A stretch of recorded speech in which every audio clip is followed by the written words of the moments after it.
Hello everybody, welcome back to another anime review here on the Genreverse YouTube channel, Genreverse Podcast Network, available on all of your favorite podcast apps. I'm Kyle, joined by my wife, Christine. If you're watching us on the YouTube channel, hit that red subscribe button. A lot of great content, anime reactions, anime reviews, podcasts covering anything and everything in geek, pop culture, entertainment. We do some live streams as well, gaming, watch-alongs. There's going to be some trivia stuff in the future. A lot of great content, so be sure to be subscribed and check that out. If you're listening to us on your favorite podcast app, give us a follow, leave us a review, thumbs up or down on the video too as well. That all helps us out, and leave some comments about what we are doing well and what we could do better. LRMonline.com every day for all of your entertainment news, needs, opinions, celebrity interviews, red carpet events from the LRM YouTube channel, and so much more. Oh, and guys, we have some merch. If you want to support the channel, merch is a great way to do that. Redbubble link down below. So at the behest of the audience, mostly fans, we didn't finish the whole series. We didn't watch all, 24 episodes, I believe. We got somewhere around 10, 11 in, and we stopped because people were really wanting us to preserve the reveals in this timeline, or in this story, for the better versions of the stories. So we're not going to be able to go into like all the little minute details on story and plot. This isn't like an analysis of in-world stuff so much. It really is just a review of Fate Stay Night 2006, kind of like in general. So with that, Christine, in general, what are your thoughts? It was messy and confusing, and I didn't quite understand some of the characters' motivation. I would give it a passing grade, though. But yeah, I wasn't really... It was okay. It definitely felt dated. And not just dated to like 06, whether it's the music or the production value, even some of the voice actors. It really reminded me a lot of more like mid-late 90s anime. And not that mid-late 90s are all bad or anything. I'm just... anime's gotten better. Art and animation has gotten better. The process has gotten better. So even things that were maybe higher quality back in that age still look and feel different than, say, some of the low mid quality stuff today. So it's not like I'm jabbing at it too much. It was a bit choppy in story. If you don't have other Fate series, like we have Fate Zero under our belt going into this, I could see where this could turn a lot of people off. But I also know if you were younger and this was one of your first things to see, I mean, you've got some good action, you've got fantasy elements, there's pretty girls running around, Shiro's building his own harem by midway through the season. So I could see how some people would be able to get into this, especially if this is one of the first things that they've ever seen. Thinking of grades, somewhere in that D plus C minus range, if I'm being fair. It gets an A for effort, and I don't mean to rain on anyone's parade or shit in anyone's cereal. Bong, that's a reference. Wow, look at these morose motherfuckers right here. Smells like somebody shit in their cereal. Bong.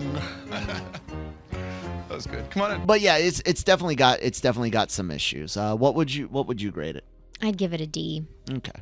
Yeah, it passes. Fair so enough. That's good. But Fair yeah, enough. I'm just kind of like, there's some things that could have been polished. Yeah. So the story, I mean, we know a little bit because of Fate Zero, what they're getting into this next round of the Holy Grail War. Of course, we didn't get to finish it, so we don't know too much. But I liked getting to see kind of like the young generation. We see the last generation, Kirei, Kuritsugu, I'm forgetting a couple of names, but we saw everything that Malto's son that sacrificed himself and all that. So we've seen the older generation fight, seeing the younger generation kind of go through this, and how their parents' ideology and styles have affected them. That's interesting. I'm looking forward to getting into that with UBW. Some of the characters I like Ren. I think she's probably the best character, best developed, best I would portrayed. agree. Yeah, like she was a good character for what we saw. Shiro, he's got like standard issue protagonist issues, if you will. He's just kind of bland. He's there, but he's okay. He's not bad. It's just there was nothing for me to latch onto really. Mm-hmm. The teacher is funny, although she's completely inappropriate. I know she was asked to keep an eye on him, but completely inappropriate, but spending all that time in a student's home. I think Sakura is supposed to be crazy, and yet we don't see that.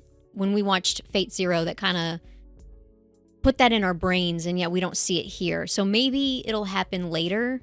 Yeah. Like maybe we'll see her go nuts, because going through that, I mean, I've seen people go crazy for less. Yeah, they did. And it's... Go ahead. I was going to say, they didn't show us that in Zero for nothing, where she's going to be going nuts at some point. Yeah, and then our main character in Ren, it's like, are you enemies? Are you friends? So there was kind of like the bounce off on that was confusing but interesting. She's not quite tsundere, but you could see where she could become one for him. Yeah. Like I said, it looks like he's building a harem by midway through the season. I agree. I was looking at her with what's the word? Suspicion. Like just waiting on Sakura to show how messed up in the brain she likely really is. Mm-hmm. And then, of course, can't forget Kuritsugu's daughter, the clone, the vessel, the God, what is her? Elisaville. It's similar to the mom's name, but a little different, like Ilya Saville or something like that. That was weird. She shows up. One of the, I guess, benefits of watching so much anime in Japanese is being able to pick up on a few key words. It's not like we're learning Japanese via anime, but when she first showed up and she calls him Oni-chan, I was like, wait a second, you're already dropping hints, and he didn't respond to the name, like to the title there of brother, and it kind of threw me off for a moment. You guys could see some of our reactions. I'm curious as to that relationship, that interaction in UBW, and how that's gonna pan out. Mm-hmm. Another thing I wanted to mention about characters, we watched this in sub for the most part. We did go back and watch a few episodes in English dub to do a quick refresher before we did the review, and we also watched a few episodes in sub again. But when it comes to Saber, the Japanese voice actress does a really good job at portraying kind of that stoic, very matter of fact, very just to the point type voice without coming off robotic. Unfortunately, the English one was very robotic. Yeah, it was uncomfortable to watch in that. So yeah, it does suck. I don't know if I could do any better. I mean, I can, but like, I don't know if I could do it on command better. You know what I'm saying? Yeah. Like, I could give a very stoic military-like speech without coming off robotic. But it is one of those things where I was like, kind of want to turn on subtitles now. So yeah, that was one of the things that I noticed about that. Getting into the animation, we mentioned a little bit at the beginning of this. I think I might be confusing the two reviews, but it was rough. It is a bit dated production. I'm not sure if it was just budget, if it was the team that they had on it, or what they outsourced. But sometimes, man, it lacked complete texture. It just looked bland. There was definitely some, I don't want to say cheapness, but cheapness to the animation, and that doesn't take away that people did hard work on it. Like I said, it's a layered thing, but it definitely was rough. Some things, I know this is based on a visual novel, sometimes it looked like that's all it was. Like they took screen caps or screen recordings of visual novel and stuck it into the anime. What did you think of the animation? yeah, I agree. Not really much else to add on that, but yeah, it just kind of felt dated and like they didn't have a healthy budget. That's rough too, and we unfortunately come at this after having seen Zero, which was a lot of fun, which had more effort put into, or I don't want to say effort, but had more production value, more money put into it, or whatever. It had more put into it, whatever more it is.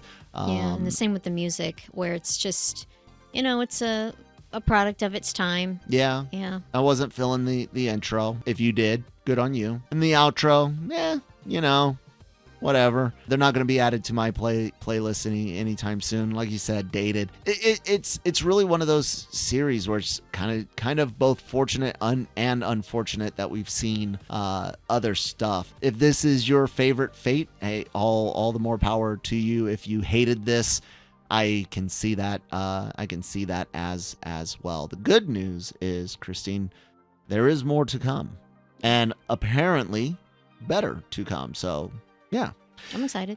I am too. I do want to see. Like I said, I had a lot of issues with Kuritsugu's ideology. In order to make humans not suffer, you basically have to get rid of humans because existence is pain. Yeah. If you got rid of world hunger, if you got rid of illness and death, you would immediately have to make everyone sterile because we're all going to live a very, very long time. No one's going to be dying, or not that many people are going to be dying, and you'd have to limit births because it would just everyone living, you'd run out of resources. We've seen that there's problems with limiting. Oh that yeah, too, yeah. so Oh yeah, and not only that, nothing's but perfect. one of my biggest joy in life is being a dad. That is my favorite thing in existence. I love my son, and the idea of that would make me unhappy. Of not having kids anymore would make me unhappy, or grandkids for that matter. So yeah, when it comes down to it, human existence is pain, and and that has to exist. Without it, you can't have humans. So I am interested in how this ideology, especially with Shiro being so much like his old man, will come into play.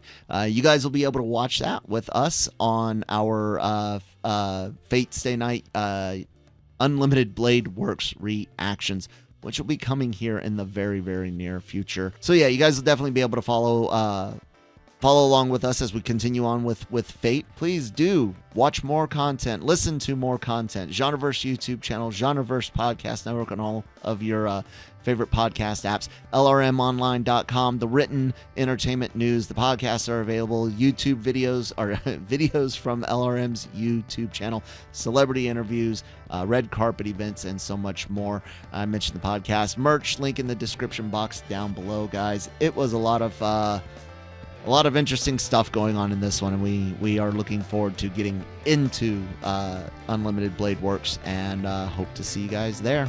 Bye.